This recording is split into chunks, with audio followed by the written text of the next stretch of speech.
Hello and welcome to this new episode of Lights on Europe. This is Lucia Klestincova. I hope you're staying safe and well in the midst of coronavirus crisis and that you have a bit more time to listen to podcasts like these.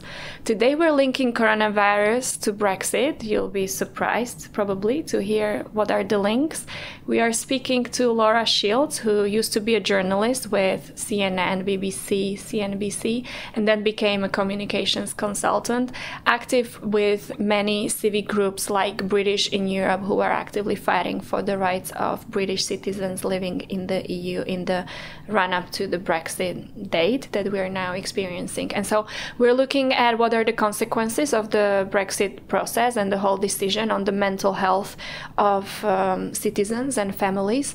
What are the practices that we can apply when we're going through outbreaks like the coronavirus crisis, and what is the engagement with the public authorities, and what is Laura's opinion on the readiness of the public administrations to deal with crises like this. So listen to her advice, and maybe you will also get a tip or two on how to best channel the energy when you're frustrated about what you're seeing happening in the public space in order to protect your mental health. Hi Laura, thanks for accepting the invitation. Thank you for having me. We were supposed to speak primarily about your engagement with civil society in the UK in the run-up to the Brexit decision and during the negotiations. But now that we're in the middle of the coronavirus crisis, I'm wondering what is your thinking about the general authorities and how they are capable of solving this kind of crisis.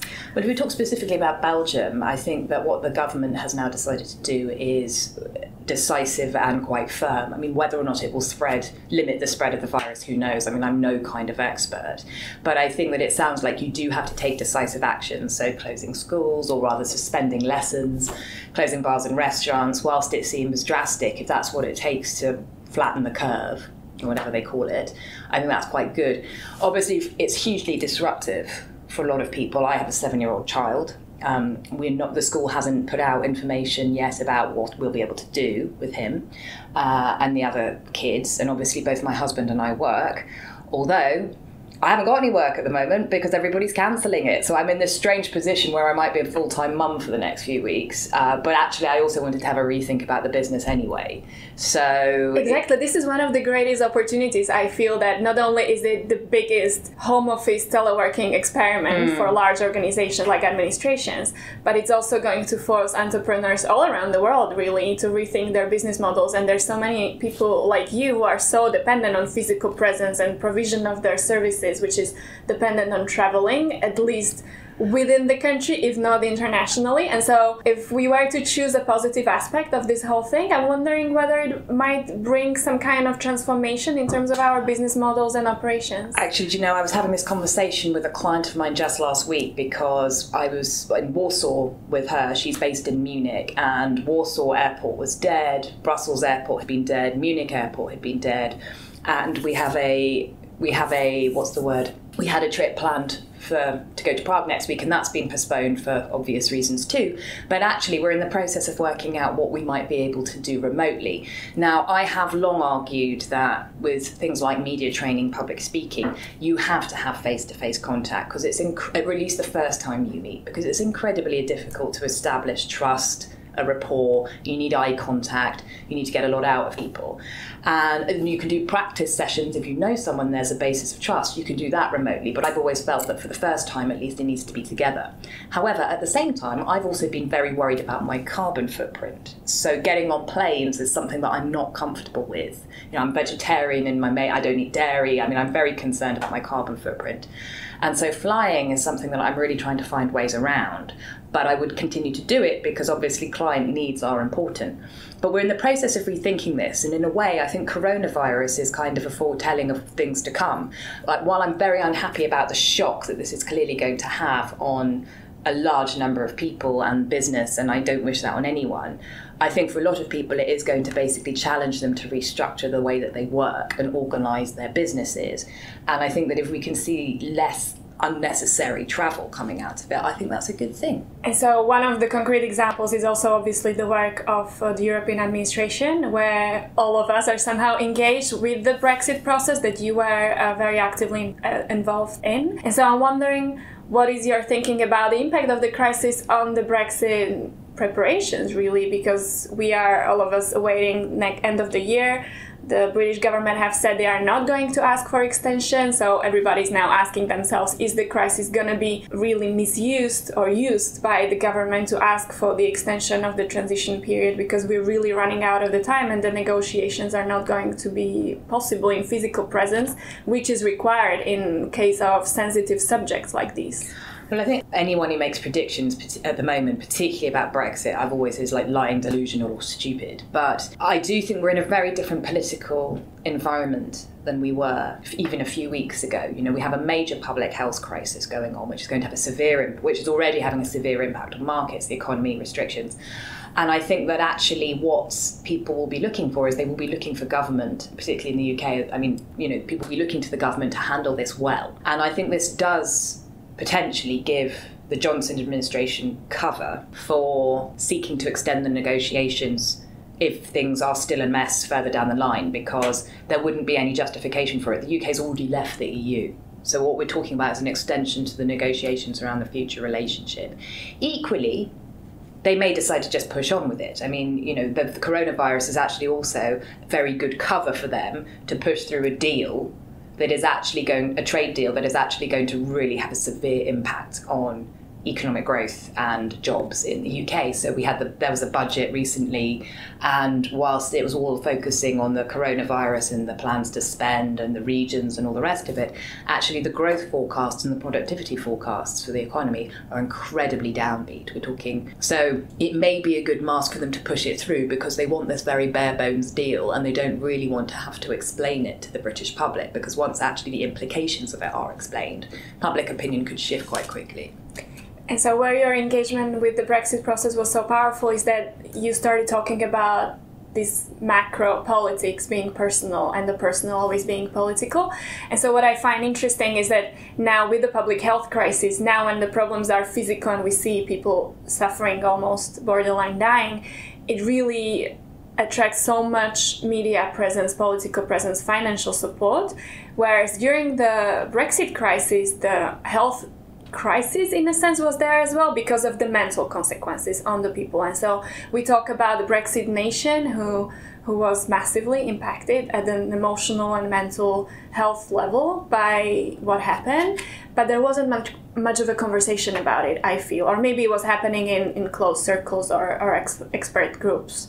So talk to us a little bit about what is your engagement in the whole theme of mental health impacts of Brexit on the Brits or probably the wider European population. It's a very good question. I think that the impact has been enormous, and I also think that for a very long time the impact has been unacknowledged or shut down by a large number of people who thought Brexit was a good idea because they didn't want to hear that people were distressed by it. They thought it was just, that they were being wet or this was a decision that was going through. In my own case, I think that, and I know a lot of people who've been personally affected by this, including myself. I mean, I've been quite open in the past about how I've had mental health issues, and I had one in the run-up to the referendum in 2016. This is existential for a lot of people, and we're not even talking about the day-to-day life aspect of it. I mean, in my case, my business was threatened by Brexit. I've been lucky enough to take Belgian nationality, but I have a cross-border service business and I've worked in 18 EU countries. So losing free movement was going to be quite a big deal for my business because that's how I make half my money. But it's existential for a lot of people. And that's before you, that is in, you have people talking about Armageddon, the end of the world, this was sort of the political rhetoric, super states, and there were a lot of people who just really, really felt that huge parts of their identity were being ripped away.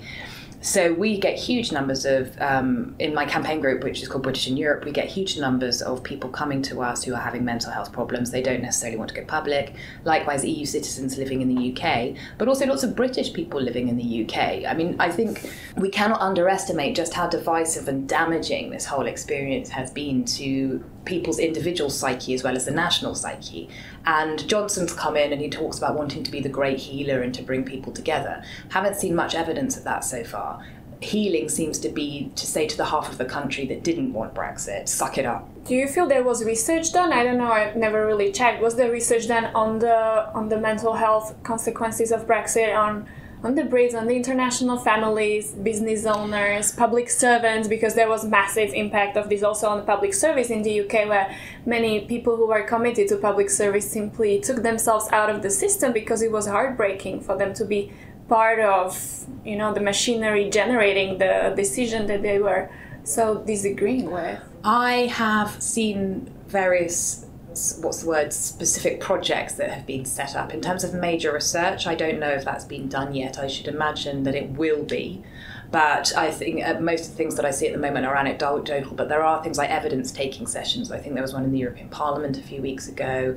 There have been others where there have been events to sort of try and raise the issue around it. I think that it is a hugely, I think it's huge. I think the extent of the mental health crisis, if that's the word, or mental health challenge posed by Brexit shouldn't be underestimated. And I think a lot of people in the UK are going to be very gloomy about where it's going long term, because also even I live here now. To take my example, I feel incredibly lucky that I'm not there. And I think that one of the things that's compounding probably the mental health challenge for a lot of people in the UK is that they feel trapped. Do you feel the peak of the crisis has been overcome already, because it's been a couple of years already and people had some time to process the fact that this is happening as a historical decision? Or is the worst phase going to kick in when the consequences actually kick in and the travelers and the business people are going to start feeling it in the everyday life? There's I don't know if you know who John Cleese is, who was in Monty Python, the comedian. Yes. So he did a film in the 80s, I think, called Clockwise, and one of the lines that came out of that film was, it's the despair I can handle, it's the hope that kills me, or it's the hope that I can't deal with. And I think that for an awful lot of people, while there was some hope that Brexit could be stopped, that was the thing that was really destabilising. I think when Johnson got his huge majority in December, even though it was on less than half of the vote, for a lot of people they were like, right, it's decisive. I don't like it, but it's time to move on. I think a lot of people are still fighting it, very, very angry, and haven't found a way to resolve that. Hugely angry with half of the country, hugely angry with the government. In my own case, I think anger's corrosive, and I think it doesn't achieve anything. And I'm not for a minute judging other people who are angry, but I look at myself, I look at my own behaviour, I look at how I react when I log into Twitter. I can feel my lizard brain getting angry. I just don't think it's very helpful. So I've made a conscious decision to step back, but I've also been quite lucky because the group that I've been involved with, which has done very concrete work on campaigning for the rights of British people living on the continent, EU citizens living in the UK, it's damage limitation, but it's actually concrete. It's not just sitting there. It's not revolutionary in the sense that it's trying to overturn something as enormous as Brexit. So in that sense, I feel like I've been able to make a lot of my peace by doing, as you say, personal is political. So in that sense, I've made my peace, but I think a lot of people aren't there yet. And, things happen in different stages. I do think what would be really helpful is if there could be some kind of, if not truth and reconciliation commission, then some concerted effort to bring the different parts of the country and people with different opinions together, because I don't think the politicians are going to do it. And I think that I found it very therapeutic when I engaged with a couple of people who voted leave. It really helped me because I really liked them as people, and I don't think those conversations are happening enough yet. So this is exactly what I feel is part of the healing or the solution, when you've managed to convert that anger into civic activism, in a sense, because you were called by the group because of your expertise in journalism, communication, public speaking, to help them create greater leverage and have a bigger, I guess, louder and more constructive voice in the project that they were putting together. And so I was wondering whether this engagement is somehow, again, if the wave is already over and now kind of overshadowed by the corona crisis, or do you think the worst is yet to come, and so is this some kind of a call for more people to continue being engaged, also for their own healing? I think the worst, it depends how you define the worst. I mean, if the worst for some people is the not knowing, whereas and now you could say we don't know what the outcome is going to be, but we do know that Brexit is happening. I think the UK is probably going to have a very, very tough period. I don't know, but I think some people are already pricing that in and are prepared for it. I think others may be surprised. I think that some people need to stay engaged, like they want to hold the government to account. There's a huge number of people who feel that the Leave campaign was genuinely squalid and intellectually disrespectful. and that they won by basically cheating and intellectually cheating people, like just making stuff up. And then the way in which Theresa May and then Boris Johnson pursued the negotiations was as though they had some huge mandate to go for the hardest Brexit possible, which they didn't. So I think there are a lot of people who are going to be very much using their, what do you call it, political energy to hold the government to account on its promises and also on its lies. The problem is that this seems to be a government that's immune to a lot of that criticism. You know, we're in very uncharted times. It's like Trump. You know, he can say whatever he likes and his base still love him. But whilst this may have worked for these kinds of leaders at some point, we are in a different situation. You know, campaigning is much easier than governing. And governing when you need the support of the civil service and all these people that you call the deep state who you claim to despise, very, very different. So I think that people might get a lot of healing out of this just by also seeing how things unfold. I wonder if there's any diversity in what we're talking about, because UK is obviously very heterogeneous, and so because also the vote was so different in England all the way to the north, etc. Do you feel the feeling is different now in Scotland or in Northern Ireland, where it's so messy and everybody's trying to understand how the Irish protocol of the deal will be implemented in practice? Do you feel there's a different kind of degree of the pain or the feeling that people have across the UK about the whole situation? I don't feel close enough to each of the regions, you know, and obviously I'm not close enough to England anymore to be able to make a sort of a general overview. So you as a group, you were targeting the whole country? Yes, we were. I feel that, well, and Westminster really, because it's politicians that you have to influence, but also trying to get public opinion around the idea that we're not all just rich old patent pensioners living on the Riviera. But I think in terms of the energy, I think in Northern Ireland it's just a mess. And they're sort of rather despondent about how it's all going to work. And my overall sense is that Scotland are they're biding their time and looking for a way to have a referendum and rejoin. Yeah. You know, I think it's a very different kind of energy that you probably have there. And in England, I don't know. So what would be your call to action for people who now wonder whether they can still channel the energy a bit more constructively for the whole Brexit cause? My real call to action is that I think go out and find somebody who has very different opinions from you and learn how to talk to them respectfully. Because the thing that I'm most worried about is polarisation. And I think that, this is my personal view, I think it's in the interests of the government to keep people divided because it shores up the base as much as anything else. But I also think that actually it's therapeutic to go out and find people who have very different opinions from you and find common ground, listen respectfully, understand where they're coming from, and that even if you don't agree, you're able to do that. Because I just think that going forward with so much anger and so much lack of curiosity about how other people think is very, very damaging for society. So I think that would be my call to action, to go out and find someone with a massively different opinion. This is going to be hard during the COVID crisis, I agree. Well, you could Skype. I'm not saying, yeah, but, well, yes, this is a longer term thing though, but you're right, it is going to be hard. We're all under lockdown.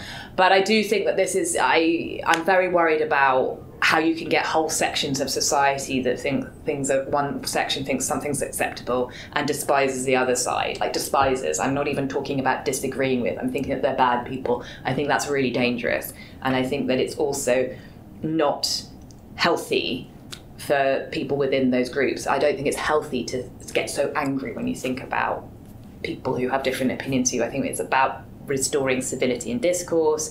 It's about understanding difference and accepting it, and also be comfortable with accepting not winning as a result. So that would be my call to action. Find someone, however you do it, and have a civilized conversation with them. You can do it on Twitter. Do you think it's going to have an impact, the fact that we're all under lockdown and are not allowed to travel and get out? Do you think it's going to have an impact on the quality of conversation on social media? Are people going to go much more crazy and extreme because there's going to be so much of the energy not channeled through the other social interactions? I mean, Twitter's already a hellhole anyway, yes, in terms of how people behave on it. I mean, not everybody who's on there is, but I do think you get a very distorted view of what the world is like. I think it was Ricky Gervais, the comedian, who said that if you looked at Twitter as a snapshot of what real life was actually like, you would think there was a constant state of war between the Nazis and trans people, which there just isn't. So I don't know is the answer to that. I think people will have more screen time. I think lots of people will probably sit at home and think that, oh, maybe they're the next Isaac Newton and they'll try and write try and discover something or write that novel that they had inside them all the time. I don't see I think the people who are avid social media users, I don't see it getting massively different. I think this is just another aspect of that. I think what could be interesting is watching the disinformation aspects of the public information crisis, how they get used, but also this sense that, and I'm thinking about this particularly in the context of Trump, I mean, I'm half American as well, and populist in general, this is really not their comfort zone at all, you know. And so I'm quite interested to see how this plays out on social media, because I think that it's a situation that's really not to their advantage, even though they can spread the fake news and stuff. I think that it's so not a situation that works naturally for them that we could see that conversation getting a bit more frenzied. But, you know, who I say, I'm trying to limit how much social media I'm on these days because I think it's toxic. And actually, I feel much better when I'm not on it. And I think a lot of people do. Yes. But I also don't think it's actually useful to use it. If you have spare time, don't do it. Don't be on Twitter. Go and do something useful. Read a book. Write a book. I'm reading Machiavelli's The Prince for the first time, and I'm learning a lot from that. So the last question I'd like to ask, now that we are really in an extreme kind of phase of this year, and health, the physical and mental health is going to be of utmost importance for everybody, what is your one self-care practice that you are going to be focusing on in the coming weeks? Exercise, eat healthily, keep your mind stimulated, know that you're not alone, and stay in contact with friends and support each other. So like if you're, you know, this is more than one tip, but actually if you're able to help friends out, especially also we live in Brussels, so outside Belgian Brussels, most of us don't have family here.